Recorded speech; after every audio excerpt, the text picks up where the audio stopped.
Няма да ти точно нещо, само не виж как говориш. Много да грешно възприци.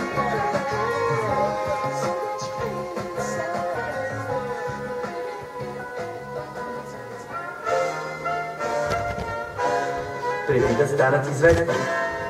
За младите автори от всички възрасти. И отново в тази рубрика гостува Варненската литературна школа за ученици и деца, защото навръх Лазаров ден утре приключва Възкресенския маратон за доброто на школата. Сега ще разберем от нашите гости кой поред е този маратон и какво написаха децата, какво разказаха, въобще какво добро сътвориха през изминалите седмици мисля, че от Трифонов ден започна този маратон. Наши гости са Кръстина Манолова, която е ръководител на школата, Десислава Неделчева, поет, белетрист и, както пише тук, безкомпромисен литературен критик, тя е член на журито. Йоанна Кателиева, най-малкото момиченце, което ни гостува, още няма 5 годинки, тя е от втора група на целодневна детска градина на детското градче във Варна. И Кристияна Георгиева, 6-ти клас от средно общо образователно училище П. Яворов. Добре дошли на всички. Добре заварили. Тебе, Йоанна. Здрасти. Така, започваме с Кръстина Манолова, която ще ни въведе в това какво се случи за 9-те седмици на състезанието Възкресенски маратон за доброто. Да кажа добър ден на слушателите на Радио Варна. Да благодаря, че сме тук за закриването на маратона. През февруари, когато дойдохме да известим, че започваме, беше люта зима. Децата бяха затворени вкъщи, така че се радвам, че сега, когато анонсираме закриването, се е пукнала пролета и те спокойно могат да бъдат тук в студиото. Много се радвам, че и Десислава е тук. А казвам, че без да сме го търсили, се получи така, че за 7-та годишнина от възкресяването на школата приключваме и 7-я маратон за доброто. Толкова пъти вече съм казвала какво представлява за маратона за доброто, че само ще припомня, че той е свързан с утвърждаване на общочовешки норми за добър живот и обвързват работенето върху тези общочовешки норми с разгръщането на творческите способности на децата. Този път те трябваше да съчиняват и да разказват приказки и да се преборват за титлата наследник на Ханс Кристиан Андерсен или пък наследник на Шехерезада. Колко приказки сътвориха децата за това време? За 9-те седмици 45 приказки, което на мен, преди да тръгна да обобщавам това, което се случи през тези 9 седмици, ми се стори малко, обидно малко. После като почнах да си припомням какво направихме през тези 9 седмици, разбрах, че измамно усещането ми дори за провал. Имаше и такъв момент, в който си мислех, че нещата са се превалили. Не е така. Оказа се, че на толкова много места сме посели семенца, толкова много градинки сме разкопали, че се надявам на богат урожай. Добре, сега да чуем и Деси Неделчева като член на журито, да ни каже нейното мнение. Какво се получи, какви неща сътвориха децата, какво е качеството на това, което написаха, измислиха и теми, мисля, че имаше поставени. Добър ден, да кажа и аз. За мен този маратон е едно чудо, защото първо, това е едно състезание за писане. Това само по себе си е наистина много похвално. И в това състезание за писане можеха да се включат не само дечица от различни възрасти, но и от техните учители, родители. И защо това е един много отворен формат. Освен това, тук Кристина каза, че е имала от време на време усещането, така страха, може би, или всеки от нас има някакви притеснения за провал. За мен това е, защо е чудо? Защото тук наистина тя декларира на няколко пъти, че масовостта не е въобще съществена.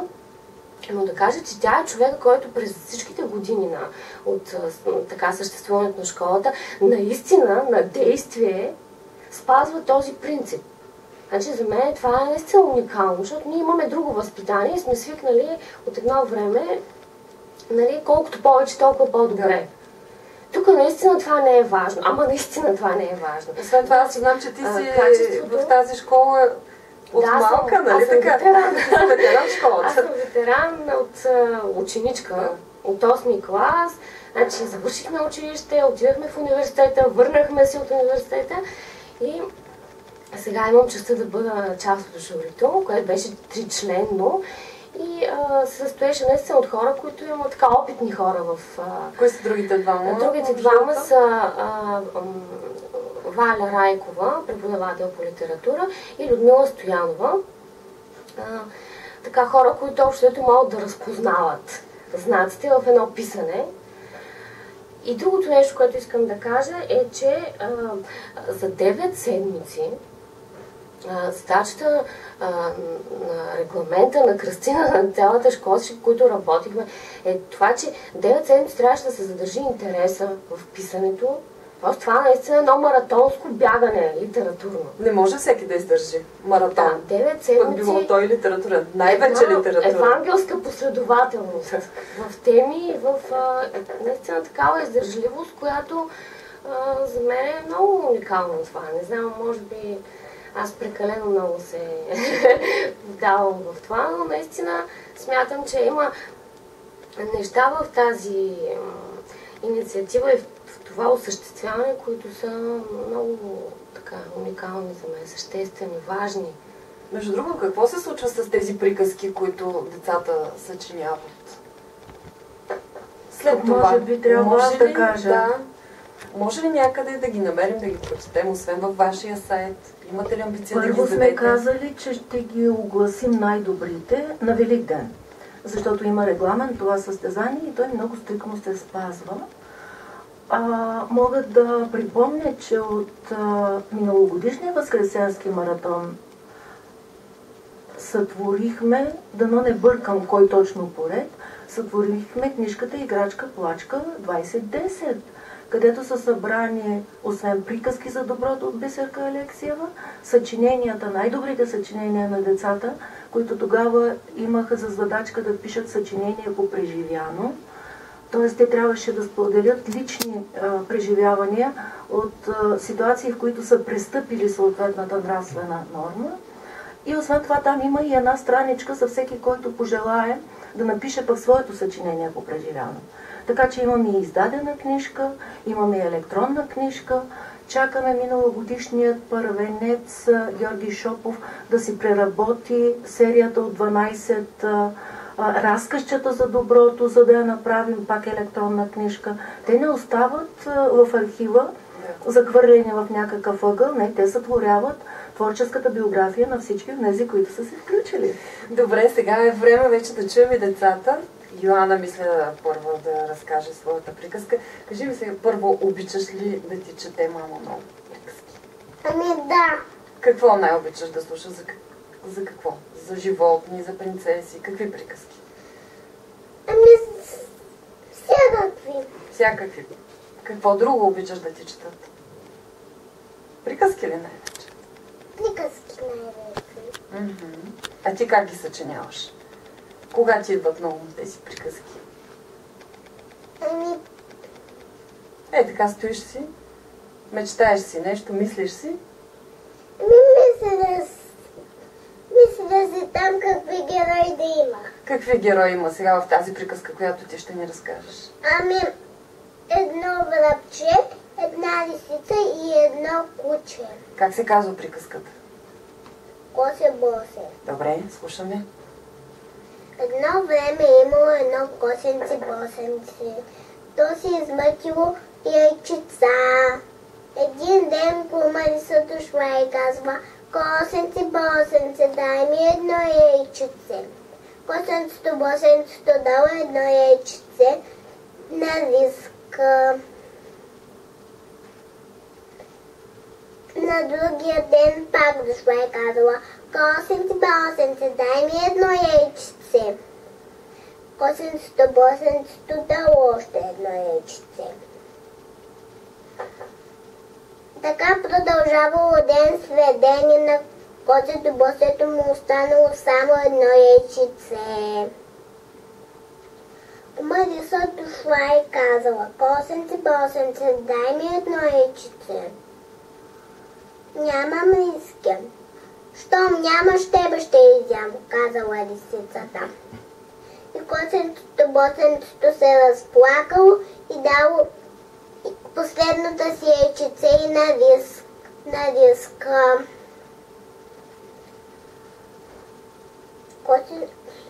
По едно време дошло кучето и казало: косе, босе, защо плачеш?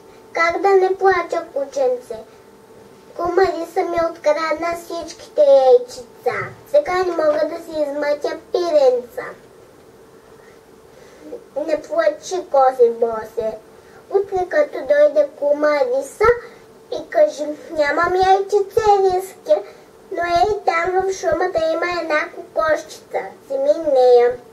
А другия ден дошла лисицата и казала: косенце, босенце, дай ми едно яйчице. Косето, босето казало: нямам риски, но там в шумата има една кокошчица. Ако вземи нея. Лисицата ловила из шумата и изскочило кучето.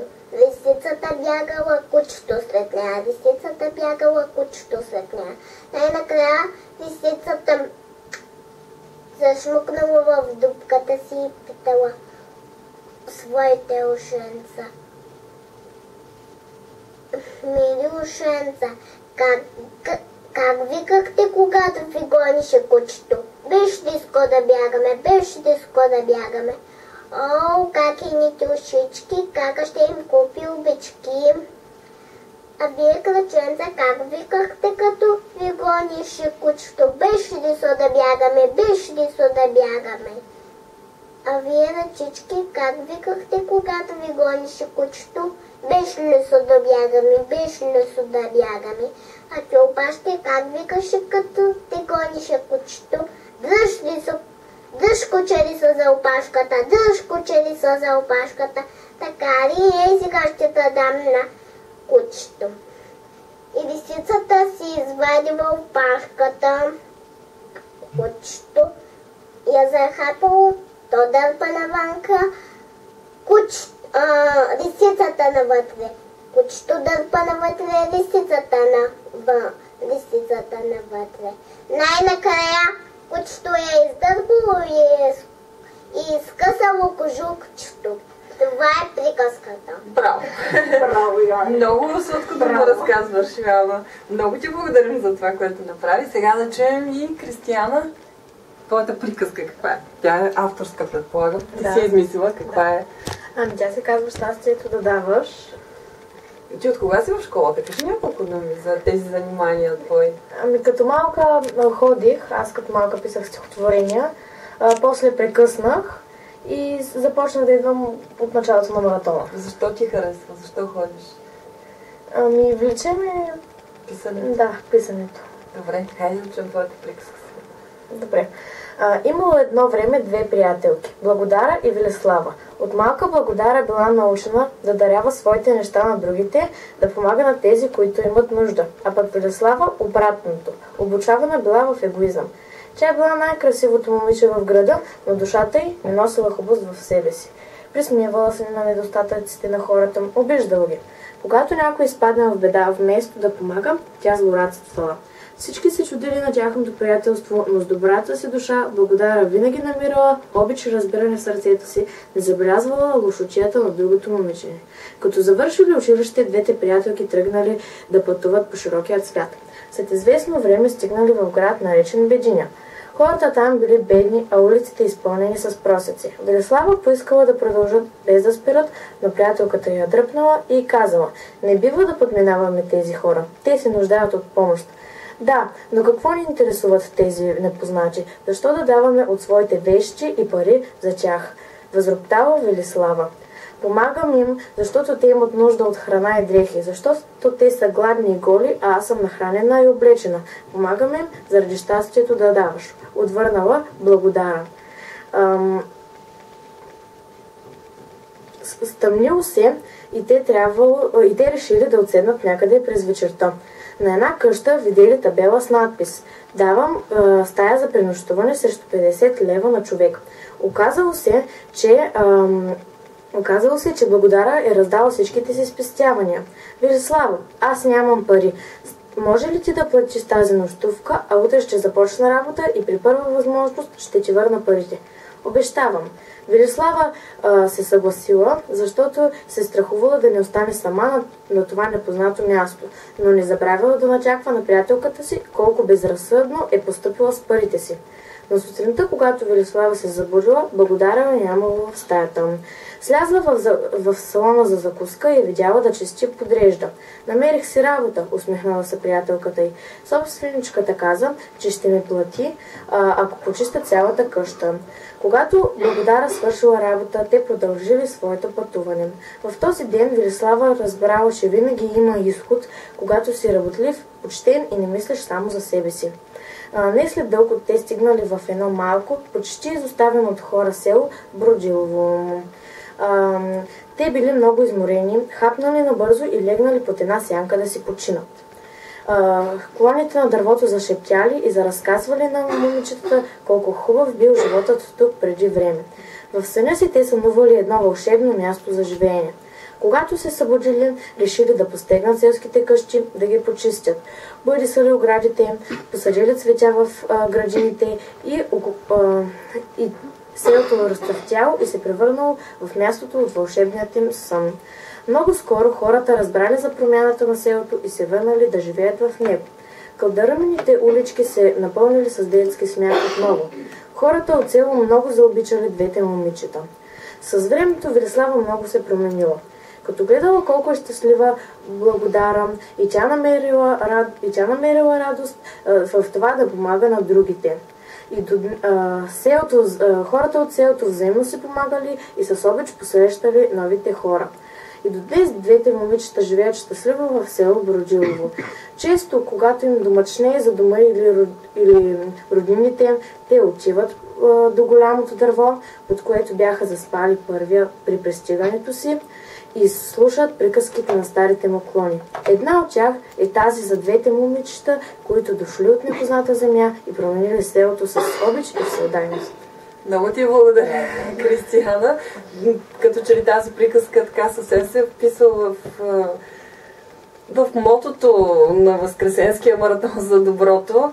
Трябва да кажа на нашите слушатели, че Кристияна не чете, тя разказва, защото наистина приказките се разказват. Това е стародавната традиция. Нямаме повече време, за съжаление. Надявам се, обаче, уважаеми слушатели, малко по-добри да сме станали в последните 10-15 минути с присъствието тук на тези прекрасни деца, които пишат, които разказват приказки.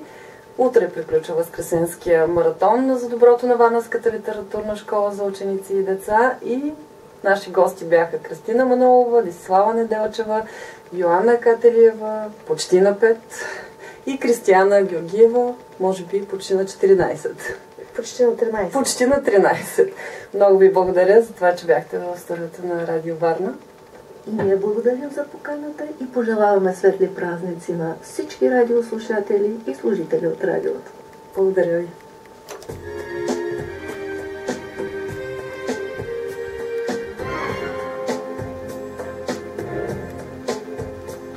Кажи, не е ли чудо?